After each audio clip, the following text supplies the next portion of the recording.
قامت جمعية سواعد الإحسان للمكتب البلدي ببئر الجير بالتنسيق مع جمعيات ونوادي وطلبة الجامعة بولاية وهران بتنظيم جولة سياحية إلى الحي العتيق، وتضمنت هذه الجولة اكتشاف الشوارع وأروقة الحي العتيق. أكثر تفاصيل في التغطية للزميلة إيمان لك.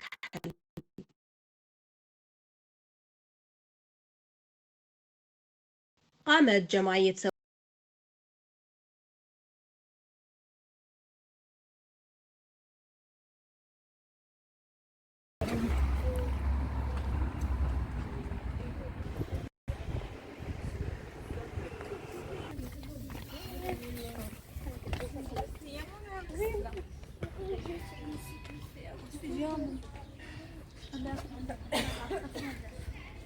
اللي يعرف قيمة هذا التاريخ اللي كاين في مدينة وهران. حنا عندنا ربما بعض المعلومات سطحية عن مدينة وهران، لكن كي تشوف المدينة العريقة راها فيها ما ينتقال، فيها تاريخ، فيها معالم قد ربما المختص وتهرب له، يعني بعض التفاصيل حتى بالنسبة للمختص وتهرب له.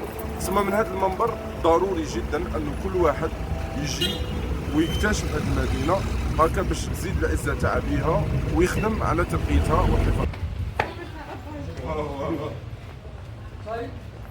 صحيح. سواعد الإحسان، يعني مما أعجبني في هذه المعالم أنها معالم أثرية تعود إلى عهد الإسلام القديم، خاصة من جانب الهندسة المعمارية في الحي العتيق، وكذا أيضا بعض الآثار التي تؤدي إلى عدة مناطق أخرى وإلى حصون أخرى خاصة بمدينة وهران انطلاقا من بلاد الإسبان. وأيضا نشكر جمعية سواعد الإحسان على هذه المبادرة.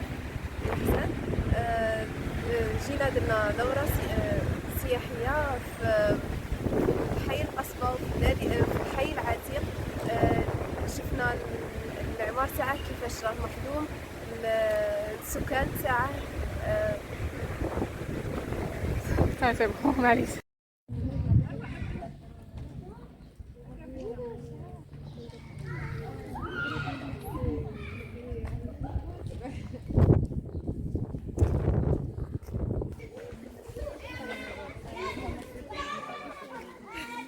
غالبا